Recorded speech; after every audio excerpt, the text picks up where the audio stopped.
are working for health justice every single day. We are community health workers, born not made. We are working for health justice every single day. We are community health workers, born not made. Here's our mission to strengthen our community, working together with love and in unity, all around the world, all around the nation, community transformation. We are working for health justice every single day. We are community health workers, born not made. We know firsthand what you're going through. We got lived experience, we've been there too. We got empathy, and here's the best part. We're giving it all our heart. We are working. Hello, folks. Please feel free to keep introducing yourself. We are community health workers, born not made. When systems are hard to navigate, when people need someone to advocate, when we see a pattern that needs to be changed, we are community health workers, community health workers. We are working for health justice every single day. We are community health workers, born not made. We are working for health justice every single day. We are community health workers, born not made. Hello, folks. Okay, let's get started. That's great timing with the music. As Lucas shared in the chat, we were just playing the Community Health Worker Anthem because it is CHW Awareness Week, everyone. So hello. I'm Allie Bloomgarden. Welcome to Partners in Health's August Health Justice Call. I am the Advocacy Engagement Manager at PIH United States, and I will be your host for the next hour. And my colleague Lucas, who I just mentioned, will be helping collect your questions in the chat, navigating anything. So thank you all for joining us.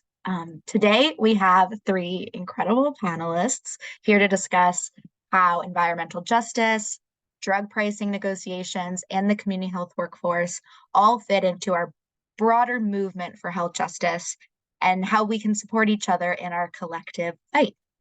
So while I'm eager to get started, we do have some quick housekeeping, so let's just go through those pretty quickly. First, this call is being recorded, and the recording will be on PIH's YouTube in the next few hours, so keep a lookout, and I'll also email you all there. All of our health justice calls are actually there. Second, you are invited to turn on automated captions. You can see instructions on this slide, so hopefully that can help you if you want to see those. This call is closed to the press, so if you're here with the press, we kindly ask you to exit, and you can reach out to anyone individually for comment or anything. Please subscribe to our health justice emails for future invites. I promise we don't send many emails. We send a few the week of the call, but other than that, I'm not spamming you. So please feel free to sign up to get these. And then speaking of, if anyone has resources related to today's content or any other suggested info, please put those in the chat, and we'll include them in the follow-up notes. You're also welcome to email them to me, and I can send them out. We don't have a scheduled Q&A today, but again, please add your questions to the chat. We'll address them if we have time at the end. The point of this call is to inspire strategies and action and movement building and highlight the power of centering the intersections of our fights. So we encourage questions and curiosity and how we can all work together. Okay, done with housekeeping. Let's talk movement building. This call is falling at a great time when it comes to referencing history. 6 years ago yesterday, 250,000 people gathered in Washington, D.C. to march for jobs and for freedom. Some people on this call were actually there, so shout out to y'all. Thank you all for staying in this fight and fighting for us and sharing your lessons. The March on Washington is often remembered for Martin Luther King Jr.'s I Have a Dream speech. And there were so many more speeches that day about everyone's dreams and their demands for civil rights and economic justice. They listed these 10 demands, and actually, if you haven't read any of those recently, I highly recommend going back and just Googling March on Washington 10 demands. Not surprisingly and unfortunately, many of those demands still apply today and have not been met, which is one of the many reasons we're all here. The fight for equity and justice very much continues, and these health justice calls are strive to build upon that context. As stated on our June health justice call by one of our speakers, Pony Knowles, all of our houses are on fire. Unfortunately, we can't talk about putting out all of those fires today. That would be way too easy, but we are going to talk about a couple, and we'll talk about more on our next call and our next call and our next call. So, okay, without further ado, let's bring our panelists on. I am so excited. We have some really powerful voices joining us today. And as we always note up top of the call, I want to say that these people are incredible, and they are also not representative of the hundreds of thousands of people fighting in this movement who span so many diverse identities and knowledge and lived experiences, and nor do we expect that these speakers to represent all these views, but we are so excited to learn from you all today. So let's bring them on. Atenas, Mena, is representing CleanAirNow, Bailey Reavis from Family USA, and Katherine Martinez from the National Association of Community Health Workers. I can't wait for you to all tell us what you're working on, what you need from us, how we can connect with you. Katherine, I'm going to start with you. And just so everyone knows, as mentioned in our call invite, this week is the first National Community Health Worker Awareness Week. I have had really the honor of working with many CHWs over the past few years across the US, and unfortunately, not enough people, even those in the health justice movement, know about this incredible workforce and all that they do for the health and safety of our communities. So in the tradition of the March for Jobs and Freedom, Katherine, please tell us about the amazing work of community health workers, about the importance of National CHW Awareness Week, and what I will also ask all of you, what do you need from the rest of us? How can we help you? Let's start there. Absolutely. Well, thank you, Allie. Thank you, PIH. Thank you all for being here with us today. This is such an honor to be amongst folks that have just been doing this, been in this movement for so long, really have the boots on the ground. I feel such great privilege to be here talking to you today about CHW, about CHW Awareness Week, and really health workers, a very unique workforce that for a very long time has been head down, doing the work, being the liaisons in the communities that they are from, connecting folks with vital services, resources, access to language, breaking down so many different barriers and obstacles that we all know so many people suffer across this nation. So Hey, to Katherine, really your Wi-Fi is getting all glitchy, so I'm going to this pause workforce this. is also goes to think about ways can you hear me? Of course, No, that's you're great going until glitchy. So I'm going to, just because you're going glitchy, let's pause that if you don't mind switching the service, and I want to give you time for everyone to hear you. Okay, yeah. so while we do that, Bailey, I'm going to pop it over to you. Okay. Also, huge week for you. And all these things, let's talk about access to affordable medicine. Bailey, I am sure you have had a very busy morning. We were just talking about that. It is a big deal in the drug pricing negotiation world. But I also want to know, why is all of this, when we're talking about fair and affordable access to drugs, life-saving drugs, why is this a big deal for the rest of us who aren't in the weeds of all of this? We know this is the start of the process for Medicare negotiation. Drug prices, it's about time. The idea that we've gone this long without negotiating Medicare drug prices is wrong. I'm so glad we're starting. We're starting with 10 drugs. They were announced this morning. That doesn't sound like a lot. And we know that pharma is putting up a fight even on these 10 drugs. let alone what's ahead. So why is this battle of fair drug pricing a big deal? My understanding is none of us here have been asked to be in the room where these negotiations are happening. So is there a space for everybody here, whether you're taking a prescription medicine or know someone who has, which I think is all of us? How do we find a place in this fight? What do we need to know? Yeah. Thank you so much for that intro. I guess I do quickly want to just ground us in the moment that we're looking at today. So as we know, the high and rising cost of drug is a crisis. This is equally true within Medicare.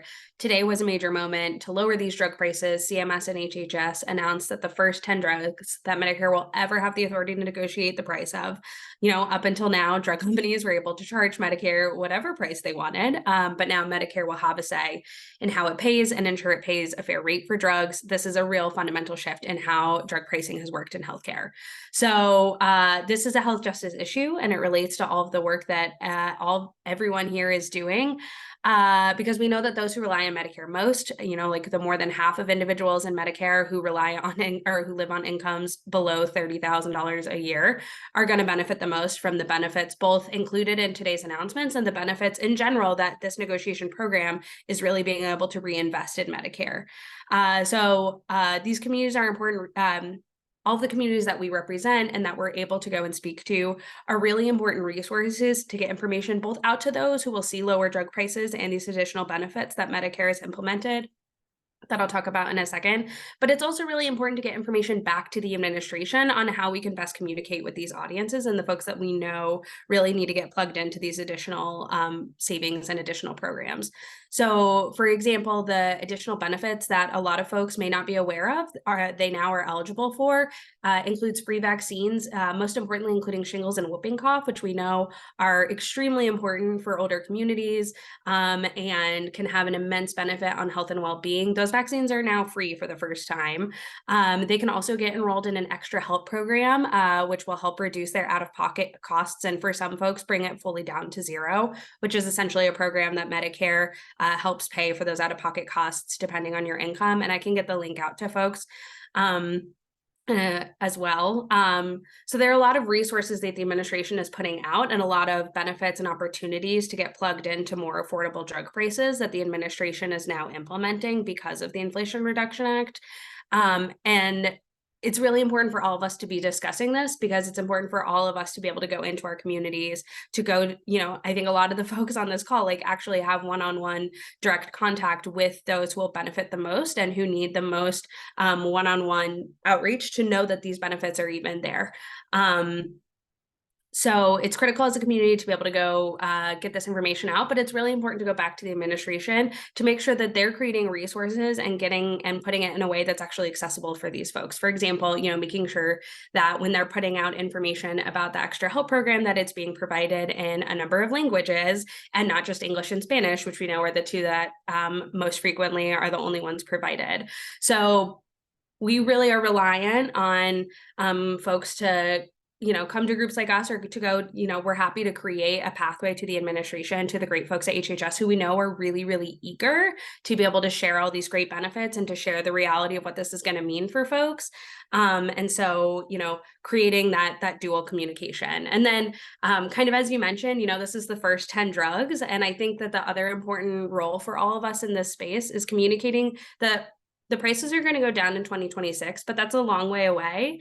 It's only 2 years, but I think when you're talking about affording prescription medication for things like cancer, for things like diabetes, for blood thinners, which are all some of the drugs that were named today, 2 years is definitely a long time to have to wait for lower prices, but that this is also just the beginning. So this is the first 10 drugs. Another 15 drugs will be named beginning in 2027 for negotiation, or they'll go into effect in 2027 and so on until 75 total drugs could be eligible by 2029 and beyond. So it's a long process. I think for the folks that are taking these 10 drugs, it's communicating to them when they can expect to see their prices go down, and to communicate to folks who are probably disappointed that their drug may not be on the list, that this is just the beginning, that we have another 15 drugs coming up in 2027 and another 10 drugs after that, and so on and so forth. And I think in regards to the lawsuit, I think it's also just about communicating the realities of the public support behind this. We know that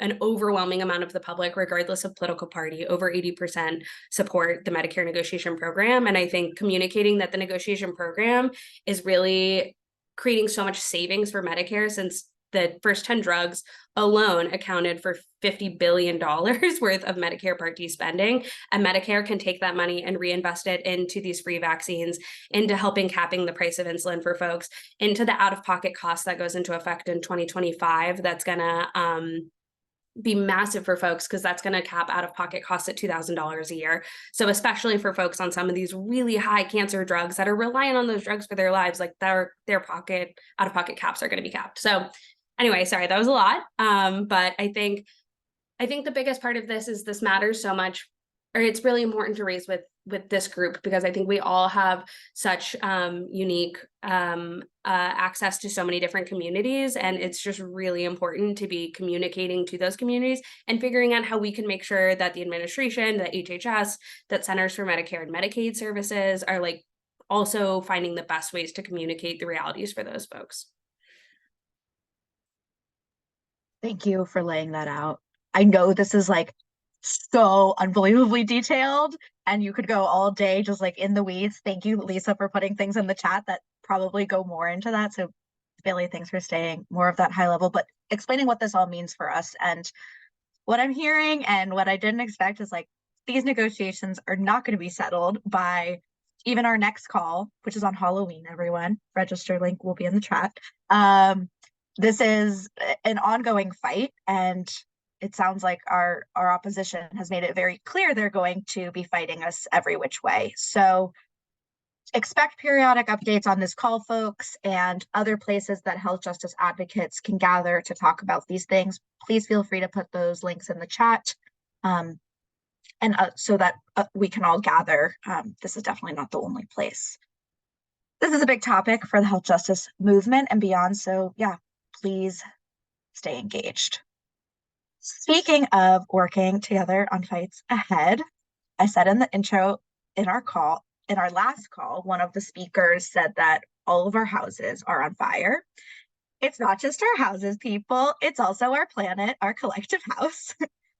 So with heat impacts from record-breaking heat waves, devastating wildfires that we're seeing in the news, and the ones that we're not, worsening air pollution, extreme weather, the spread of insect-borne and various diseases and more. It's clear that climate change is a public health emergency, but I don't know about the rest of you. I can speak for myself. I don't feel like the health justice movement has paid enough attention to climate change and climate justice and what that means for us and how we all need to be working together. So we're so happy to have you here, Atenas. Climate justice and health justice go hand in hand. That's what I'm thinking. That's what I think you think too. So how do you see the connection between the health justice fight that many people on this call, everyone on this call is paying attention to, and where does that fit with the climate change fight? Yeah, well, thank you so much for extending this invite to me, and I'm really grateful to be around such amazing people with all of the work that's being done. It's all intersectional. We all need each other to be able to move this forward and to take care of our health and our safety for the communities that we serve. So the Lancet does report that climate change is actually the #1 environmental health crisis in the world. And the World Health Organization releases so much research all the time. It's like, do we need any more research to help prove any of this is true? But air pollution is killing people prematurely every single year by the millions, and that's worldwide. But I do want to focus in on how climate change is oftentimes seems like such a large concept of a work, but really you can break it down. What does that look like in your neighborhood? And I actually serve as the co-executive director and the environmental health director of CleanAirNow, which is an environmental justice organization, and we're community-led. We started from the community, boots on the ground, people bringing up and raising concern that why does my community experience all of this air pollution and contamination? And then on top of that, how climate change is continuing to propel that even worse. So we're having communities that are already being poisoned by the contaminated air, water, and land that they live in, on top of climate change creating these heat advisory days, ozone days, and then flooding that we get. It's always extreme weather, right? on a community that is low income, people of color, hardworking, may have some language differences or cultural differences, but in the end, what is being done to ensure that the infrastructure is prepared to take care of our community? And what is healthcare doing to prepare for these changes? Because we're going to see greater migration. We're going to see more health burdens that have to do with different what I'm losing the word, from different diseases that get tracked from insects and bites, from the heat strokes. People are not going to be able to be working. I feel like I could go on and on about how this is negatively impacting our health, but it's also impacting our economy. It's impacting the livelihood of our community members. And oftentimes what you'll see is it's the same communities that are overburdened with the highest air pollution, highest contamination, highest toxins that they're being exposed to, and they're the least responsible for the climate change impacts. We're not seeing this in the wealthy neighborhoods. And as much as I want to tie myself to a tree and say, don't cut it down, I'm also I want people to have that same passion to be in front of communities that have been overburdened for generations, tie themselves to that community and say, we can't allow this anymore. We can't keep cutting down and sacrificing our community members so the rest of us could be comfortable or could go with the status quo. I think healthcare has a major role to play in it. Not only are they also contributing with which we could measure greenhouse gases that a healthcare system emits, but they're also in charge of health assessments. They're in charge of taking care of their patients, addressing any how we saw the COVID response. We should be responding in that same way in a preventative measure. We're almost at the point where we're just reacting, but there's so much that can be done ahead of time to help reduce some of those impacts and really help shift that burden to be more evenly distributed. And we're not causing people to literally be dying several years earlier. And that's not an exaggeration. The community that we serve is in Kansas City, but our neighborhood started in Argentine, Armourdale, and Turner. And for example, Armourdale, if I could show you an image, it would say a million words, right? It says more than what I could speak in a day. But the neighborhood is literally encased and there's a rail yard, a large rail yard. So Kansas City is known for its second largest rail yard in the nation. There's also highways that go up north of it. And then they have a river, and then they have a bunch of industries, recycling facilities, risk management plant facilities. And then you see the little neighborhood right in between. It's covered in all of this air pollution. And the same community is experiencing a shorter life expectancy by 22 years. This is not news. This isn't happening on the other side of the world.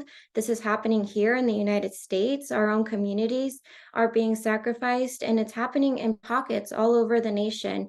This happens most commonly as what we would call environmental racism, where we see studies have shown that the color of your skin is more likely whether you're going to be polluted or not, versus it's even greater than how much you're making or what status you're in.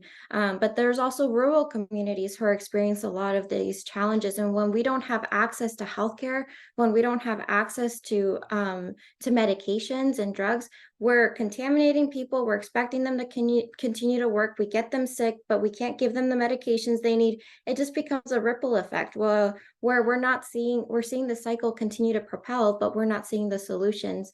And the solutions really come from all realms. It comes from addressing climate change, but it also comes from addressing and reassessing how are we using our energy, and what other sources can be used that will be less damaging to our communities. I kind of just went on a ramble, so please take it from there. But I do also want to highlight, I know we're going to get back to Katherine, that community health workers are super essential. I actually come from a nursing background and have had the pleasure and honor of working with community health workers when it came to doing like home assessments and on the ground work. They are the most amazing advocates. They're coming from the community, and they are people that can really understand both sides, just like CleanAirNow does, understanding the healthcare system and also understanding what the community needs. This is where healthcare could really partner with community health workers, with community organizations, those that understand and have built that trust with the community, that could advocate both sides and could help really merge and build that bridge, so that way we can ensure better qualitative healthcare. Gosh, Atenas, thank you for lining that up so beautifully. Also, I just want to name before you pass to Katherine. I mean, you said so many amazing things that I can't wait to dive deeper into, but what you said about like solutions have to come from all realms. And that's why we have this call when all of us work in different spaces. And that's okay. And we can be working together and like we can be in separate realms. And also just naming about preventative versus responsive. And I feel like so often this group of us, we're on the defense, or we feel like we're on the defense. And we talk about, I literally said all of our houses on fire. I mean, that literally means like we are having to fight that. So how do we not only, and things for us to think about, how do we not only be reactive, but also proactive, even in a society where we feel like we're constantly having to fight for basic human rights just to like be barely met.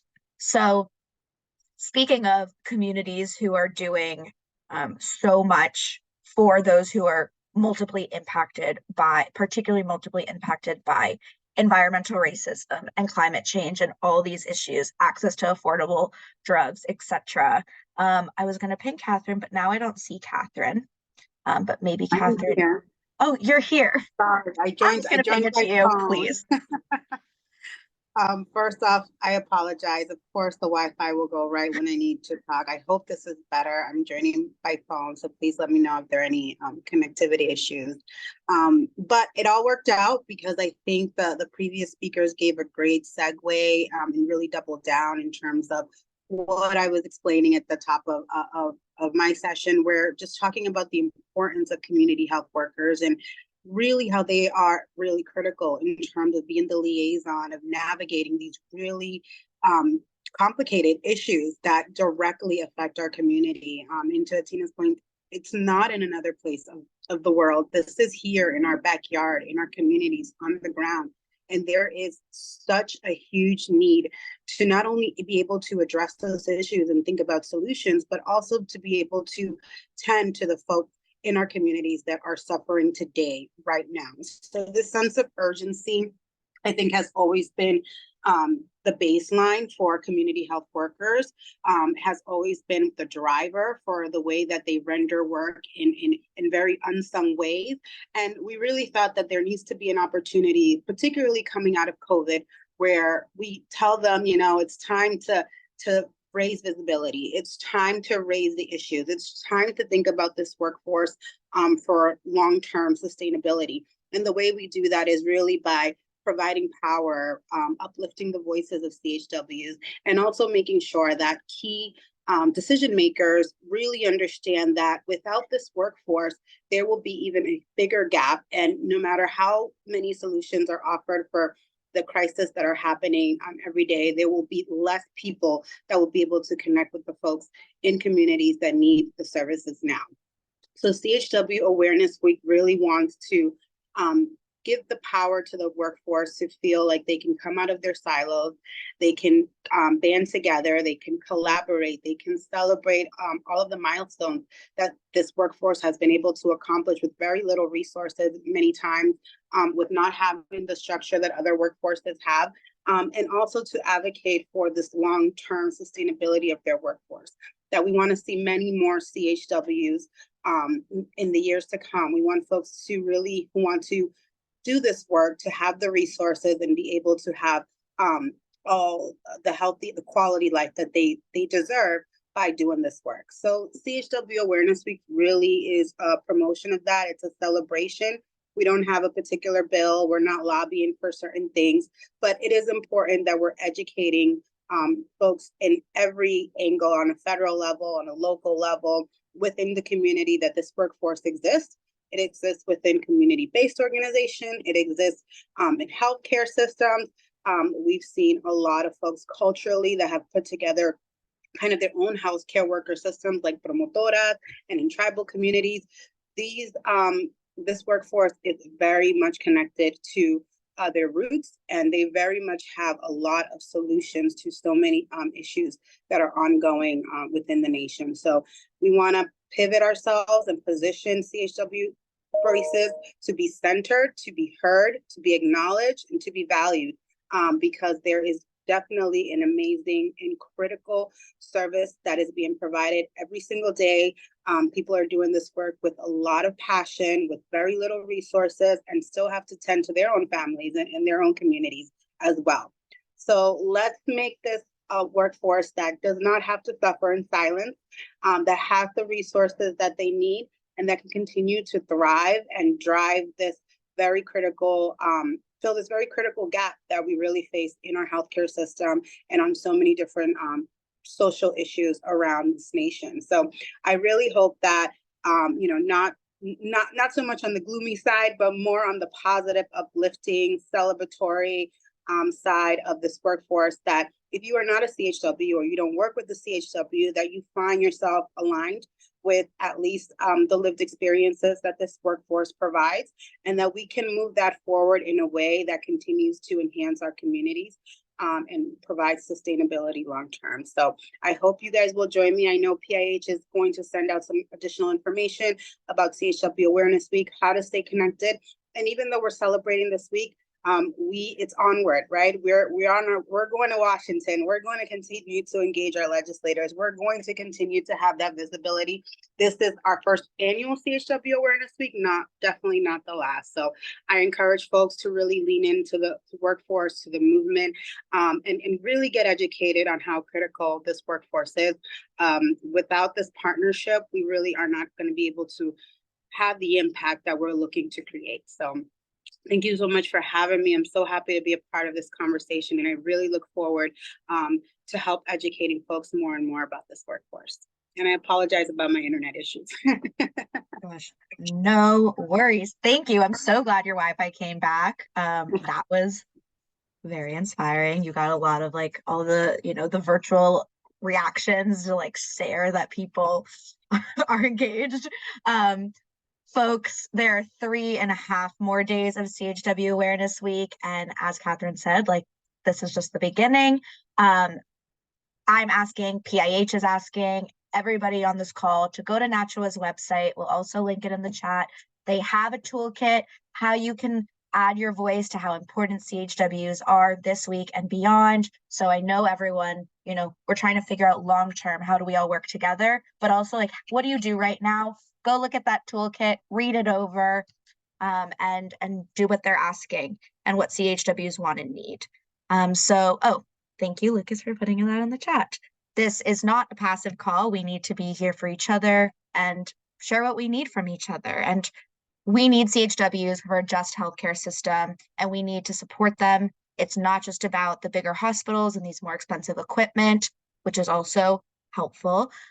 We want access to care and social determinants of health met all around. That's why we're all here. We also want to invest in people who understand what their communities, people like them need, people who are trusted, who understand their culture, people who can support their various, as I said, like social determinants of health and safety. So I know we have now talked, we've taught about access to affordable medicine, what that does for how that fits into our fight for access to social determinants of health. Katherine, we've talked about CHWs in this workforce. Atenas, we've talked about environmental justice, environmental racism, how all of this interconnect. What do you all need from us? How do the people here stay engaged? Bailey, I'll pass that to you. Yeah, no, I mean, I think, as I mentioned, I think just discussing the 10 drugs that are now going to be eligible for negotiation, making sure that folks know about these important benefits if they're, in Medicare. I think Families USA is working on 2 upcoming actions that I can preview that we can definitely share around next week once the 2 things are fully live, one of which is a social toolkit as well, to be able to share out information via your, social channels. Related to the 10 drugs, the reality of what kinds of drugs these are, how many people it impacts, how much money Medicare is looking at saving from negotiating these drugs. It also includes important messages around just what this means for Medicare in the moment that we're in. We're also working related to Nick's question about how do we push back against these big drug companies that are filing these lawsuits, of which we anticipate more will probably be filed in the coming weeks from the other companies that were potentially named today as being eligible for negotiation.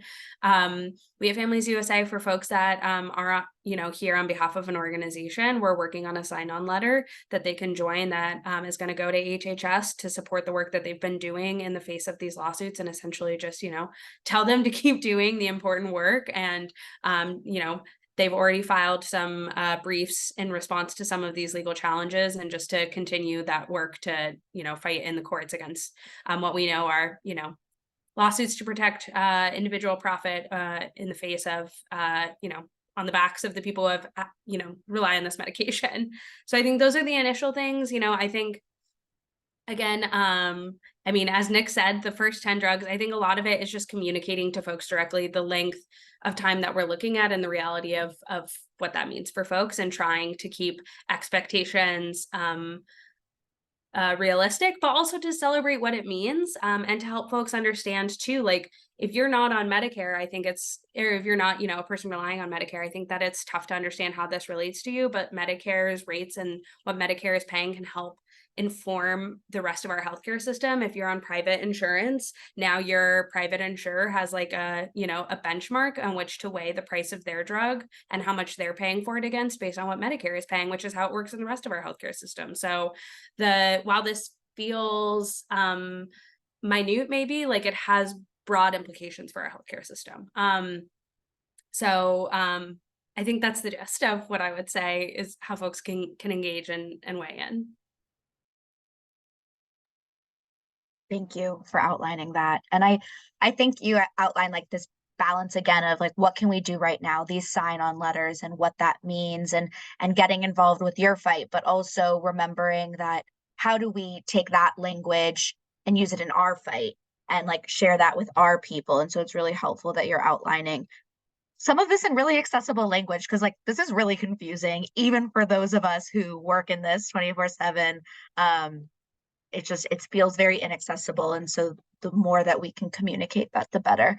But then, as I know that you spoke to how climate justice and health justice connect, and how our movements are starting to connect, but what do you need from us? Like, how do the orgs represented here help you? Who should we be connected to, etc.?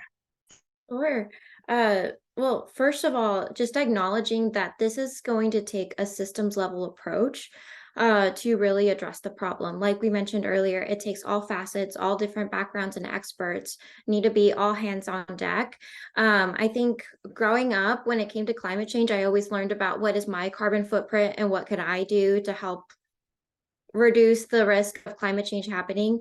But I think we really need to shift away from that type of language. For one, you're asking people who have been overburdened for the longest and have the smallest carbon footprint to make a difference and to change everything about, they may not even have access to adequate food. They may live in food deserts. They may live next to highways that have all of these diesel trucks. So I think what I really want to get at is that this is a systems level, and that's what CleanAirNow tries to focus on, is that we don't just do our work locally. We also go to the state and to the federal level. We've worked with the Region 7 EPA. We've worked with the national organizations around the nation with the Moving Forward Network, because if we can start connecting how some of these regulations and policies are being put in place and how they're benefiting some communities but while hurting others, then we can really see what that health impact can be. And I think that's what we need more of. We need more voices in healthcare to be at those like hearings and comment periods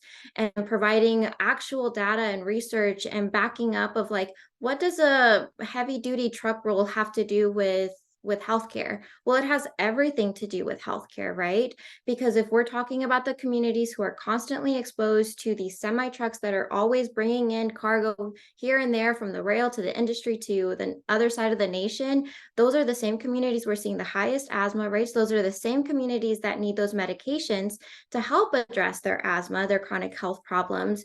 And yet they're the ones that may be like on Medicaid or don't have insurance or are low income, and for many different reasons. So that's going to cost all of us, like it causes a greater health burden for the community member, but then it also costs a lot. And we've been allowing for these prices to continue to hike up and continue to do harm to our community members who are already struggling. I think another great point, and what I've been learning as I've been working in CleanAirNow, is how to be a transparent and accountable a person that's aligned with the work of the community organizations. So I think it does take extra time, but really learn and understand what community you're serving, what are their health burdens, what are those barriers looking like, and then what organizations are already in place, what community health workers are already in place. We have a lot of promotoras over here too, which is great because we have a large population that's predominantly Spanish speaking. So understanding how all of that weaves together and knowing that you don't have to have the answers to everything, but knowing how to get them connected to the right resources. How can you support local community organizations or community health workers and be an alliance and not be someone that's parachuting in? So many times we've seen academics come in, they want to publish their papers, right? And they just go like, oh, let me study this group, and then they leave. And instead start thinking about how research turns to action, how your research can benefit the action changes that need to occur at that systems level. So don't just leave communities hanging. They still have to live with this burden. They're taking you in. They've built that trust. Be very careful not to break it, and be very careful who you also allow into that space. I've learned my lesson from that as well, because it's very hard to build trust with community, but very easy to break it. I do also just want to uplift how important it is for community-led research to be in place. So whenever we're thinking about research, that it's not just at a top-down approach, that community members have the answers, they have the solutions. So instead of using them to form some sort of research study, follow them, be at their lead, add them to your publications, because they are taking the time out of their day. You're getting paid to do this work, they're not. So how can we shift that balance and how we value expertise of, like, even me coming on here, but it's like, I would love to hear from community members directly too, right? So how can we provide them that platform, give them that space, and give them that credit as well? So I'll stop there. Thank you for everything you articulated, and also just like very much noting, I completely echo, and I think I can speak for all of PIH, like we very much echo following communities' leads. And even through the point of this call, like whose voices are here, whose are not, when we're talking about movement building, who we're listening to, who we're not. And that's really important. And saying we support CHWs as a workforce is one part, but that is not everything. Celebrating CHWs for 1 week is one part and not everything. And then all the other people who we're fighting for and need to be following and not taking up that space. But how can we use our collective power and build our collective power, all of us here, more to like uplift, to support the people who are like most knowledgeable and lead by community. Katherine, Bailey, what do you have to say to all of this? Yeah, I mean, I would just jump right in and say amazing nuggets there in terms and great sound bites, Athena, in terms of easy, hard to get trust and easy to break it. I couldn't underscore that more. NASHWA, we are a member organization, so we really represent and always have our ear to the ground with our members, and we're a CHW and ally membership. And one of the things that we've heard around all of these issues is about how do we continue to build that power. We saw that in Unity, that there was just a lot of rallying behind how do we come out of the silos, how do we collaborate more together, and how do our voices actually become influential. And we understand that that has to do with all of the components in terms of connecting the community voices, identifying leadership within our workforce as well, and also being extremely collaborative with all of the different partners in this healthcare system that we think could be doing more, could be collaborating more. We've talked about what a coalition might look like in terms of really merging together those voices to drive impact. We've seen that in our previous trip to the Capitol, there is an interest to know more. There is an interest to figure out what is being done. I think there's also interest for us to be representative in a lot of those tables, but it's kind of one of those situations where you can't just show up and ask for a seat at the table. We have to bring our own table, and we have to sit down, and we have to ask folks to listen. And I think that's a very pivotal moment where we are right now, and we're identifying that this is the momentum, that we have the momentum, and that we really need to push this into a real movement, because the influence is important. This is why we have folks fighting just as hard or with more resources against all of these different initiatives and these solution-based priorities that we are looking to advocate for. So at Nashua, we're going to have a very strong focus on policy. We want to have a call to action for folks that work for nonprofit organizations or aligned organizations that have the capacity to join us in that fight, in that uplifting of voices, that can pour resources into it. And let's create a sustainable system that really gives us a way to drive impact and to move the needle on so many of these issues. It sometimes feels like we continue to sit around and just talk and discuss. We want to see action, and action is really what I think this moment is calling for. And I think that we have to be really creative in terms of the way we're leveraging the resources that we do have, the partnerships that are in place, and also how can we be innovative in this space? How can we drive technology to really help promote those voices? How can we engage in different gaps that are really driving inequity in our communities? And we can break those down with real solutions. So we are doing a lot of that kind of high level thinking.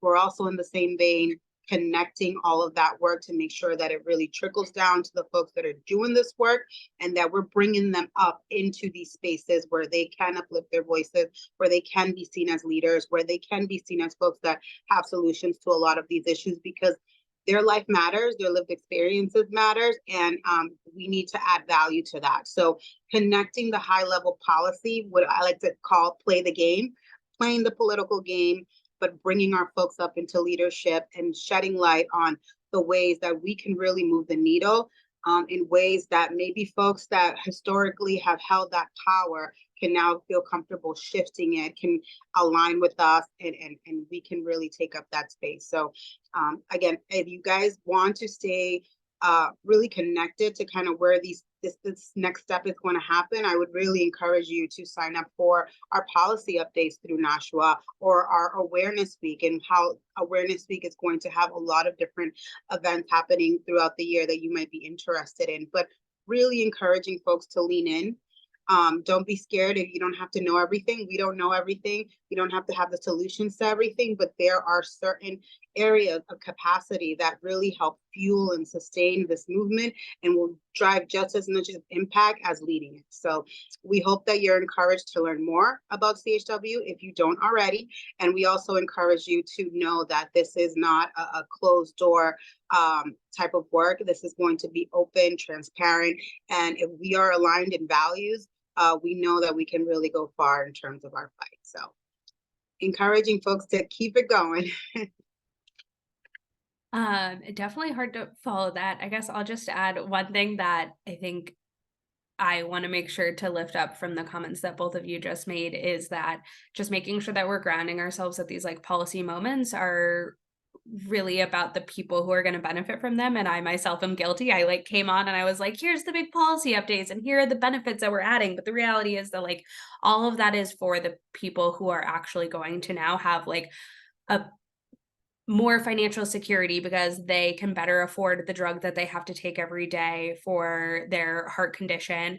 That means that, you know, to go into like what Atenas mentioned and what Katherine mentioned about these other things, that we're all people who are impacted by so many different aspects of our system and by our society. And like, you know, just because we have addressed one thing, like it doesn't mean that that means that they don't have like 15 other issues that they now are still like dealing with. And I think the other aspect of it too is just that we also are only at these policy wins because of the folks who have been able to share their voices, and to the point of like building that trust. Like we can't just, use people or rely on people's stories to get policy wins and then like move on from those communities or move on from those folks, and just making sure that certainly like me as an advocate, and specifically as an advocate for a federal organization that's like not in, in a specific community every day, just making sure that we're always grounding ourselves in the folks that made it possible for us to get to the point where we can now be talking about these, these tangible benefits that are going to folks.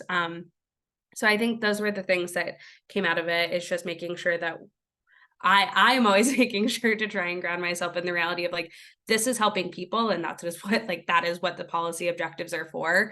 And making sure that we're always going back to those folks who helped achieve these important benefits and wins. And getting that information back to those communities. Yeah, and I just want to quickly add to, these systems are intentionally set up to be difficult, right? They're intentionally set up to be complicated. And that's why a lot of people shy away from even, getting into these type of movements or being really encouraged to partner themselves, because it just seems so overwhelming, and it doesn't seem like there's a lot of impact that can be driven given what we have at hand. But that actually doesn't need to be the case. What it really needs is we need to shift the power. If we shift the power, there's a lot of different ways that we can approach this work. There's a lot of different ways that we can achieve those wins. And we first have to acknowledge that things are overly complicated. Not that there aren't complexities, because there absolutely are. And there's definitely different levels of expertise. I don't want to take away from that. But in terms of the way we render these services, things, the deliverables happen, how we can really enhance and improve so many of these issues, there's a lot of barriers that just need to be broken down by having the right people at the table with the right idea. So I want to continue to encourage folks that even though policy and advocacy and all of these things that come down very top down and seem like we can't really have an impact on, is actually intentionally meant to feel that way. And once we acknowledge that, we can get over that hill and continue to organize and move forward.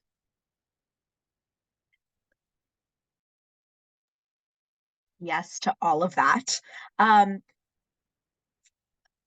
trying to figure out where to go with all of this, because there's so many things that I want to dig into, but I'm looking at time. And I think that's a great point in the chat about like, when we're thinking about the healthcare justice movement and thinking of the workforce, like who is the workforce that we need to be supporting and echoing and investing in? And I've gotten various questions in the chat, but also in private messages of how can groups here connect with groups on local levels, CHWs, etc. And I want to be naming that when we're thinking about connecting with people, we're really thinking about like who the people here, who many people here represent national organizations that have a lot of power, or a lot more power, even when we're talking about against this huge, bigger, all these different forces. And so when we're thinking of connecting to groups, local level, like we also need to be thinking of shifting power in that way and not in an exploitative way. But to all of you, particularly Atenas and Katherine, who work with groups more at the local level, like who do we need to be following up with? Who do people need to be pinging and supporting?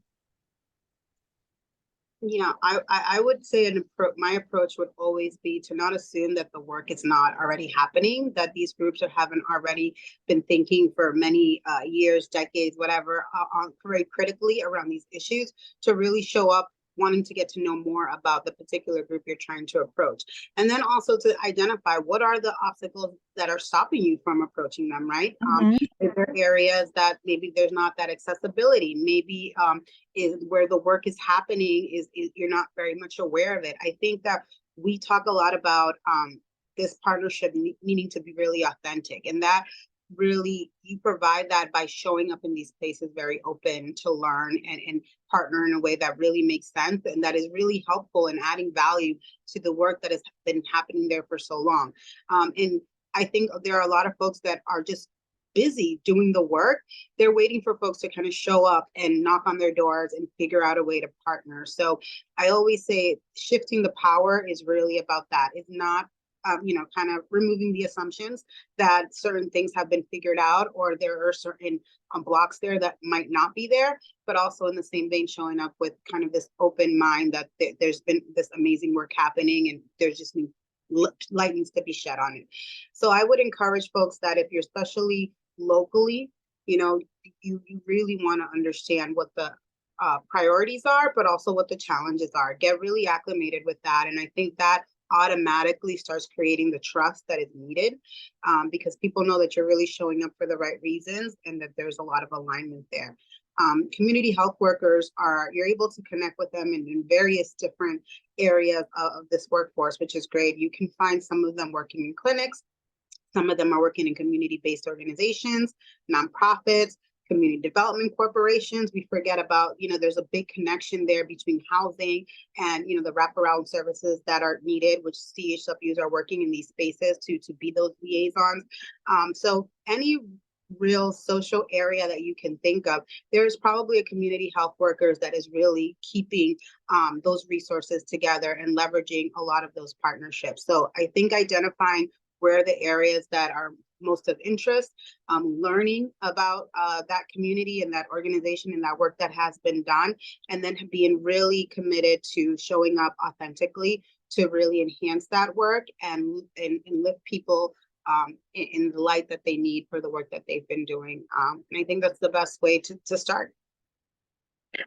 And just to piggyback, because Katherine literally listed out everything I was thinking, so we're on the same wavelength. But I was also just going to add, just because I've worked for a healthcare system before, and oftentimes you should be having some community member advisory board or something. And if you don't, then that's something to definitely elevate, because anytime that you're doing some sort of like health service, some sort of project, the health needs assessment and how you're going to move forward to reach your goals, you should definitely have community input, and not just toward the tail end and be like, this is what we thought of, and so what do you think? No, they should be part of the process from beginning to end. I think another great way is also neighborhood associations, neighborhood level groups. Look for community resource centers and churches. They oftentimes also hold a lot of like food drives or different access to limited resources for the community. But show up with transparency and with like acknowledging what is your real purpose of being there. And I saw in there on the chat like how to know where like other clean air groups are. Environmental justice is in our mission statement. That's what we're fighting for, and so is health, protecting health and advancing environmental justice. So you may be aware that there's a lot more funding coming down from the federal level with the IRA and Justice 40 initiative. And so many more people many more groups and even companies and large organizations have now tried to embed environmental justice into their language, or equity, health equity, but really hold those people accountable. What does health equity actually look like? And don't just use fluff words, and don't just try to claim that you know environmental justice because there's funding for it. Instead, identify those smaller organizations that have been doing this work on the ground, and work with them, align with them, better understand what their projects, what their goals are. And you may have some certain goals and there may be an opportunity for overlap, but understand when it comes to community work, it's not just a 1 + 1 = 2. It's so much work in between that you have to be flexible, and you have to be willing to shift whenever that's needed. And I think that's very important, because I think even in my mindset, I wish I could just problem solve and just come up with a solution and then be able to move on to the next problem. But this is a very complicated system level change that we need to do. And so we have to take the time. We have to form those partnerships. We have to form that trust, and in order to really start making some of those changes happen. But I think it's a really good point to also look at screening tools that are available. So the White House Environmental Justice Screening Tool came out, where you can see based off of like different zip codes, what are some of those health disparities? What are some of those environmental justice disparities? And so that way you can have a little bit more clarity on where you want to prioritize maybe some funding or projects or support, and then be able to identify those local organizations that are located there. Thank you, Atenas. Thank you, Catherine. Bailey, do you have anything else you want to share with us? No, I honestly don't think I could top either. You all just said. Relatable. I think obviously, yeah, no, thank you so much. Cool. Well, thank you, the three of you, so much. Thank you, everyone here. I just want to reiterate a few things. We have 3 more days left of CHW Awareness Week. We'll send the toolkits. We'll send the info in your email. So sign up for the listserv to get those. That will be in the chat. We were talking about urgency and also not false urgency. So it's hard to say where the specific urgency is for closing this out. There's a lot for all of us to do. This is a great time for us to make new friends, make new allies, work together. We started this off talking about the March on Washington for Jobs and Freedom. We have a lot to do on the job side. We talked about workforce here, and we have a whole lot to do on the freedom side. So please pay more attention to CHWs, and every worker pay attention to climate justice, join the fight for affordable drug prices, figure out how to get involved in all these fights. It's certainly a time for movement building and connecting. I also want to say, I know in election years, we often say election season doesn't start until Labor Day. Well, this weekend is Labor Day a year before the 2024 election, and our fight is part of all of that too. And so we will be talking about that more on upcoming calls and movement building in the context of the elections, but also beyond, because we don't want those barriers too. Bailey, Atenas, Katherine, thank you so much for taking the time to join us today, sharing your insights, what we all need to do next to build power of our movement together. Everyone here, we have so much to learn from these folks. Please follow them, get in touch. They have so much more to share. Before you go, we would love if you could fill out a 1-minute survey in the chat. We want your feedback. We want to best cater these calls to your needs. Happy rest of your Tuesday, everyone. Please stretch, please breathe. Take some time to reflect on what you just heard, where we've been, where we're going, and we will see you on our next call, which is on Halloween. I am expecting people in costumes, so start planning, and we will see you then. Thanks, everyone.